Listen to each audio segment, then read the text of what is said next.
Hi friends, welcome to Ansari 29। My name is Shahab Ansari. दोस्तों, fire alarm course के 9th video में हम लोग सीखेंगे कि कन्वेंशनल फायर अलार्म सिस्टम जो है, ठीक है ना, 4 जोन का वो किस तरीके से क्या होता है बेसिकली इसके अंदर, है ना। अगर आप इंडस्ट्री में हैं, अगर आप साइट पे इंस्टॉल कर रहे हैं या आप कमीशनिंग कर रहे हैं या न्यू प्रोजेक्ट पर हैं, तो आपको ये जानना बहुत ज़रूरी है। यहाँ पर मैंने कन्वेंशनल का रावल का 4 जोन का पैनल जो है आपके सामने लिया हुआ है। अच्छा, मैंने रावल का इसलिए लिया क्योंकि ये बहुत ही बेसिक पैनल है और जितने भी कन्वेंशनल पैनल होते हैं ना, वो बिल्कुल इसी तरीके से होते हैं। इसमें ऑलमोस्ट आपको सारी चीज़ें देखने को मिल जाती हैं। आप कोई भी कन्वेंशनल पैनल लीजिए, आपको यही सारी चीज़ें आपको देखने को मिलेगी। तो कन्वेंशनल से स्टार्ट करना बहुत ही बेसिक होता है ताकि आप जो है धीरे धीरे एडवांस तक जो है बढ़ सके। तो ये जो पैनल है ये कन्वेंशनल पैनल है। इसके पीछे जो मैंने वीडियोस बनाए हैं, smoke detector, heat detector, MCP related, इसके कनेक्शन के रिलेटेड, तो ये वीडियो देखने के पहले मैं आपसे रिक्वेस्ट करूंगा, ये वीडियो देखने से पहले आप प्लीज़ पीछे के जो वीडियोज़ है, जो मैंने 8th वीडियो और बना के रखे हुए हैं, वो वीडियो देखिए। क्योंकि क्या होगा, आप ये वीडियो डायरेक्ट देखेंगे ना, तो आपको मैंने इसके पहले जो कनेक्शंस होते हैं, स्मोक डिटेक्टर का कनेक्शन कैसे होता है, एमसीबी का कनेक्शन कैसे होता है, वो मैंने पहले बताया हुआ है। क्लास ए वायरिंग क्या है, क्लास बी वायरिंग क्या है, वो सब मैंने बताया हुआ है। तो पहले आप जाके वो वीडियो देखिए, तब आपको ये वीडियो बहुत अच्छे समझ में आएगा और बहुत ही क्लैरिटी आपको मिल जाएगी कि ये कैसे होता है। और अगर आप फायर की फील्ड में अगर आप साइट इंजीनियर है या टेक्नीशियन है, तो आप बहुत ही इजीली तरीके से ये इस प्रोजेक्ट को आप इंस्टॉल कर सकते हैं। तो चलिए दोस्तों, बिना टाइम वेस्ट के वीडियो की शुरुआत करते हैं। सबसे पहले आप देखिए, ये जो पैनल है, ये कन्वेंशनल पैनल है, 4 जोन का पैनल है, ठीक है। अच्छा, ये पैनल को इंस्टॉलेशन के लिए आपको कहाँ पे इंस्टॉल करना है, बहुत ही बेसिक है, आप उसको इंस्टॉल कर सकते हैं। इंस्टॉल करने के लिए जो उसकी हाइट होती है वो बेसिकली 4.5 फीट से 5.5-6 फीट के बीच में होती है। और डिपेंडिंग अपॉन दी आपका साइट का इंफ्रास्ट्रक्चर कैसे है, वहाँ पे कैसा स्पेस है।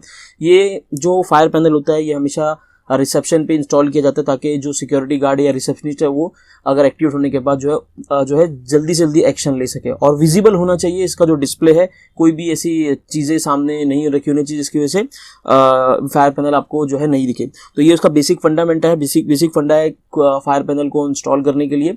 और हाइट पे डिपेंड करती है आपकी साइट पे कैसा लोकेशन है, क्या है। बेसिकली 4.5 फीट से 6 फीट के बीच में इसको आप इंस्टॉल कर सकते हैं, बहुत ही इजीली तरीके से इंस्टॉल हो जाता है, ठीक है। चलिए, इंस्टॉलेशन के बाद हम लोग निकलते हैं। बेसिकली हम लोग यहाँ पर देखेंगे कि इसके जो डिस्प्ले है, यहाँ पर जो मैं आपको बता रहा हूँ, ये जो डिस्प्ले है ये क्या है और इसके अंदर के टर्मिनल क्या है, वो हम लोग इसमें देखेंगे। तो अभी यहाँ पर आप देख सकते हैं, ये जो है यहाँ पर आप देख सकते हैं, ये इसका डिस्प्ले है। डिस्प्ले का मतलब यहाँ पर जो भी फायर का स्टेटस है, जो भी फायर पैनल है उसका स्टेटस बताएगा। यानी पैनल नॉर्मल है, पैनल में कोई ट्रबल है, पैनल में कोई अलार्म है, जो भी व्हाटसोएवर जो भी आपका स्टेटस रहेगा वो यहाँ पर डिस्प्ले पर आपको दिखाता रहेगा। ओके, उसके बाद यहाँ पर कुछ इंडिकेशंस है, यहाँ पर भी इंडिकेशंस है और यहाँ पर इसके कुछ कीपैड्स दिए हुए हैं। तो कन्वेंशनल पैनल बहुत ही ईजी होता है समझने के लिए और बहुत ही आसान होता है। जो भी कैंडिडेट जब भी अपना करियर स्टार्ट करते हैं इस इंडस्ट्री में, तो सबसे पहले इस पैनल को समझना उनके लिए बहुत ज़रूरी है, ठीक है। ओके, अच्छा, यहाँ पर आप देखेंगे तो यहाँ पर सबसे पहले मैं आपको दिखाता हूँ, ये जो है ये सिस्टम ऑन है। सिस्टम ऑन का मतलब क्या होता है, जब भी आपका पैनल ऑन स्टेटस में है तो आपका यहाँ पर जो एलईडी है वो ऑन रहेगा। ग्रीन कलर का एलईडी नॉर्मली होता है। एसी पावर ऑन का मतलब जब भी आप इसको सप्लाई देंगे, सिंगल फेज सप्लाई, तो एसी पावर ऑन मतलब पैनल में जो मेन सप्लाई है वो दिया जाता है। अच्छा, आपको इंटरव्यू में पूछा भी जाता है कि फायर पैनल को किस टाइप का सप्लाई दिया जाता है। तो किस टाइप का सप्लाई से मतलब ये होता है कि फायर पैनल को हम लोग यूपीएस सप्लाई देते हैं। क्योंकि अगर पावर आउटेज होता है या आपकी इलेक्ट्रिसिटी कट हो जाती है, तो यूपीएस से जो है फायर पैनल कंटिन्यूस वर्क करना चाहिए क्योंकि क्रिटिकल सिस्टम है, ठीक है। उसके बाद यहाँ पर स्टैंड बाय ऑन का मतलब ये होता है कि अगर मान लीजिए आपकी साइट पर लाइट चली गई है, तो बैटरी से जब ये एक्टिवेट ऑन होगा तो यहाँ पर स्टैंड बाय ऑन का एलईडी जो है ऑन रहेगा। उसके बाद है यहाँ पर हुटर फॉल्ट का मतलब क्या होता है, बेसिकली अगर हुटर के अंदर कुछ प्रॉब्लम आ गया या हुटर की सर्किट में कुछ प्रॉब्लम आ गया है तो हुटर फॉल्ट जो है आता है। साइलेंस का मतलब ये होता है अगर पैनल आपका एक्टिवेट हो गया और आपने यहाँ पर ये जो की है साइलेंस की अगर आपने प्रेस किया है तो आपका जो साइलेंस का इंडिकेशन है वो ऑन हो जाएगा, ठीक है। यहाँ पर जोन 1, जोन 2, जैसे कि मैंने आपको पहले बताया 4 जोन का पैनल है, तो यहाँ पे 4 जोन लिखे हुए हैं और उसके स्टेटस है फायर, फॉल्ट और आइसोलेटर और वॉक टेस्ट। फायर का मतलब अगर जोन 1 आपका एक्टिवेट होगा तो आपका ये एलईडी ऑन हो जाएगा। अगर कोई जोन में आपका फॉल्ट आया तो आपका यहाँ पर फॉल्ट का इंडिकेशन हो जाएगा। आइसोलेटर का मतलब ये होता है, मान लीजिए आपकी साइट पर कुछ वर्क चल रहा है और उस वर्क के टाइम पर आपने पूरे जोन को आइसोलेट कर दिया, यानी पूरे जोन को आपने बंद कर दिया, तो आपका ये जो है एलईडी ऑन हो जाएगा। वॉक टेस्ट मतलब क्या होता है, डब्ल्यूटी का मतलब होता है वॉक टेस्ट। जब भी हम लोग फायर पैनल को इंस्टॉल करते हैं उस टाइम पर जब हम लोग इसकी टेस्टिंग करते हैं तो हम लोग वॉक टेस्ट के थ्रू सारे डेटा को चेक करते हैं, तो ये वॉक टेस्ट है। उसी के साथ साथ यहाँ पर जो बटन्स दिए हुए हैं, साइलेंस का मतलब होता है जब भी कोई भी इंडिकेशन आता है या कोई अलार्म आता है या कोई भी नोटिफिकेशन आता है तो हम लोग साइलेंस करके उसको जो है उसके बीप को, उसके साउंडर को बंद कर सकते हैं। रीसेट का मतलब कोई भी ट्रबल आ गया, जैसे मान लीजिए स्मोक डिटेक्टर एक्टिवेट हो गया, फायर अलार्म एक्टिवेट हो गया, उसके बाद हम लोग ने डिटेक्टर को निकाला, उसको क्लीन किया, क्लीन करके मतलब लगा दिया और हम लोग इसको रीसेट प्रेस करेंगे तो आपका फाइनल जो है बैक टू नॉर्मल स्टेज में आ जाता है। यहाँ पर लेफ्ट राइट इंडिकेशंस दिए हुए हैं, तो वो जब आप इसकी कमीशनिंग करेंगे या उसको सेटिंग्स करेंगे, कॉन्फ़िगरेशन करेंगे तो वो उसके हेल्प से हम लोग ये की इसकी हेल्प से कर सकते हैं। मीनू एंटर्स का मतलब वही है, यहाँ पर ये जो लेफ्ट राइट मीनू एंटर की है, ये चारों की हम लोग जब कॉन्फ़िगरेशन करते हैं उस टाइम पर हम लोग जो है इसका यूज़ करते हैं। तो बेसिकली कोई भी आप फायर पैनल ले लीजिए, आपको ये सारी चीज़ें उसमें देखने को मिल जाएगी। अच्छा, अब तक मैंने आपको डिस्प्ले और इसके कीपैड्स के बारे में बता दिया। अब हम लोग चलते हैं फायर पैनल के अंदर, यानी इसके अंदर जो सर्किट होती है, इसके अंदर जो सर्किट बोर्ड होता है उसकी टर्मिनेशन डिटेल के बारे में हम लोग जानेंगे। यानी अंदर जब आप ओपन करेंगे तो सर्किट पर जो है टर्मिनेशंस होते हैं, ग्रीन कलर कैरेक्टर्स लगे होते हैं जहाँ पर हम लोग जो हमारे केबल्स है वो हम लोग इसको कनेक्ट करते हैं।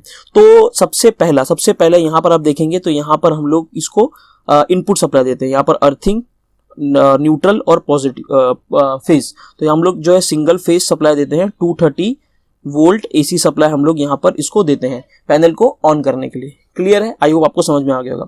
इसका सेकंड टर्मिनल यहाँ पर दिया हुआ है 24 वोल्ट DC बैटरी इनपुट। ठीक है, तो बैटरी इनपुट का मतलब हम लोग जो भी दो बैटरी हम लोग कनेक्ट करते हैं फायर पैनल में, वो दो बैटरी की रेटिंग क्या होती है दोस्तों? 12 वोल्ट 12 वोल्ट 7 AH। ये क्वेश्चन पूछा जाता है आपको। 12 वोल्ट 7 AH की हम लोग बैटरी को यूज करते हैं। ठीक है, और ये जो बैटरी होती है इसका नेगेटिव और पॉजिटिव, ठीक है, ये नेगेटिव और पॉजिटिव हम लोग इसको सीरीज में कनेक्ट करते हैं। ये पॉजिटिव नेगेटिव को शॉर्ट कर देते हैं, नेगेटिव टर्मिनल नेगेटिव में कनेक्ट करते हैं, पॉजिटिव को पॉजिटिव में कनेक्ट करते हैं। 12-12 वोल्ट की जब दो बैटरी को हम लोग सीरीज में कनेक्ट करते हैं तो वो 12 वोल्ट की बैटरी बन जाती है और ये 12 वोल्ट की बैटरी का कॉम्बिनेशन हम लोग यहाँ इस इनपुट पे हम लोग इसको दे देते हैं। ठीक है, ये हम लोग क्यों देते हैं? इनकेस अगर हमारा AC सप्लाई कट हो जाता है तो हमारा जो पैनल है वो बैटरी मोड पर चलेगा। ठीक है, उसके बाद ये जो सेक्शन है ये रिले का सेक्शन है, ये मैं आपको बाद में बताता हूँ। ठीक है, उसके बाद ये वाला जो सेक्शन है, ये वाला सेक्शन पूरा आपका अलग है, मैं आपको बाद में बताता हूँ। ठीक है, अभी यहाँ पर आपके जोन 1, जोन 2, जोन 3 और जोन 4, ये zone 1, zone 2, zone 3, zone 4 basically हम लोग डिटेक्टर्स के लिए यूज करते हैं। डिटेक्टर हो या MCP हो, उसके लिए हम लोग यूज करते हैं। इसके लिए मैंने आपको पहले बोला कि आप मेरा पिछला वीडियो देखिए जिसमें मैंने स्मोक डिटेक्टर का कनेक्शन कैसे करते हैं वो बताया हुआ है। ठीक है, तो इसमें हम लोग मान लीजिए एक जोन पकड़ के चलते हैं। मैं एक जोन आपको बताता हूँ। ठीक है, यहाँ पर मान लीजिए मेरा जोन मैं आपको बताता हूँ, जोन 1 है मेरा ये। ठीक है, जोन 1, इसका ये पॉजिटिव नेगेटिव, ये मेरा डिटेक्टर है, यहाँ पर एक MCP है और ये मेरा डिटेक्टर है। ठीक है, तो इसका ये इनपुट होगा positive in negative in, positive in negative इन। इसका आउटपुट MCP के पॉजिटिव इन में और इसका नेगेटिव आउट निकल के नेगेटिव के इसमें चले जाएगा। उसी तरह का MCP से निकल के फिर डिटेक्टर में जाएगा, फिर MCP से नेगेटिव निकल के फिर डिटेक्टर में जाएगा। और अगर ये डिटेक्टर आपका लास्ट डिटेक्टर है, मान लीजिए आपका लास्ट डिटेक्टर है, तो लास्ट डिटेक्टर में जो टर्मिनल होगा उसमें हम लोग क्या करते हैं, एंड ऑफ लाइन कनेक्ट करते हैं, जो कि इस सिस्टम के लिए 4.7 किलो ओम्स का रजिस्टर हम लोग लगा देते हैं। 4.7 किलो ओम का रजिस्टर लगाते हैं। तो इससे क्या होता है, इसको हम लोग EOLB बोलते हैं। ठीक है, एंड ऑफ लाइन रजिस्टर बोलते हैं। तो इसी तरीके जोन 1 हो गया। इसी तरीके से हम लोग जोन 2 बनाते हैं, जोन 3 बनाते हैं, जोन 4 बनाते हैं। तो आई होप आपको ये जो मैंने कनेक्शंस आपको बताया, zone 1, zone 2, zone 3, zone 4, I hope आपको समझ में आ गया होगा। अब यहाँ पर है हूटर। तो हूटर जो बहुत ही सिंपल है, हूटर कनेक्शन में कुछ होता नहीं, इसके अंदर पॉजिटिव नेगेटिव कनेक्ट करना होता है। आप यहाँ पर हूटर को कनेक्ट कर सकते हैं। ठीक है, अगर कोई भी यहाँ पर कैसा कॉमन हूटर है, यानी अगर जोन 1, जोन 2, जोन 3, जोन 4 कोई भी जो है अगर आपका एक्टिवेट होगा तो जो है ये हूटर आपका एक्टिवेट हो जाएगा। किसी पैनल में ऐसा होता है कि जितने जोन होते हैं उतने हूटर के भी जोन होते हैं। जैसे मान लीजिए अगर जोन 1 है तो हूटर का भी जोन 1 होगा, यानी अगर जोन 1 एक्टिवेट होगा तो हूटर 1 का ही जो सर्किट है वो एक्टिवेट होगी। जोन 2 एक्टिवेट होगा तो हूटर 2 की सर्किट एक्टिवेट होगी। लेकिन यहाँ पर क्या है, कॉमन हूटर दिया हुआ है। यहाँ पर कॉमन हूटर है, यानी अगर चारों जोन में से कोई भी जोन आपका एक्टिवेट होगा तो हूटर से जो भी चीजें कनेक्टेड है वो सारी इसमें कनेक्ट हो जाएगी। अच्छा, आपके माइंड में एक डाउट होगा कि कितना डिटेक्टर, कितना हूटर हम लोग को कनेक्ट करना है। तो देखिए, वो डिपेंड करता है आपके डिजाइनिंग के ऊपर। जैसे मान लीजिए अगर जोन 1 है तो बेसिकली कन्वेंशनल सिस्टम में हम लोग 18 से 20 हम लोग डिटेक्टर को यूज करते हैं, वो डिजाइनिंग के ऊपर है। ओके, उसके बाद हमारा सेक्शन है रिले का सेक्शन, फायर रिले का सेक्शन है। तो फायर रिले यहाँ पर दिया हुआ है। यहाँ पर 3 टाइप के रिले अवेलेबल है, fault relay, fire relay 1, fire relay 2। ठीक है, तो फॉल्ट रिले का मतलब अगर पैनल में किसी भी टाइप का फॉल्ट आता है तो ये वाला रिले एक्टिवेट होगा।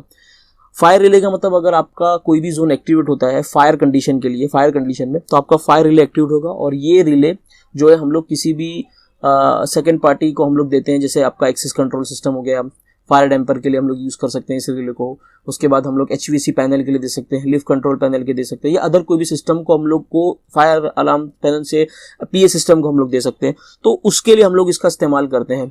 इसके आगे आने वीडियो में मैं रिलेज के बारे में डिटेल में वीडियो बनाऊंगा। यहाँ पर आप बेसिकली ये समझ लीजिए कि एक तरह का इंटीग्रेशन है।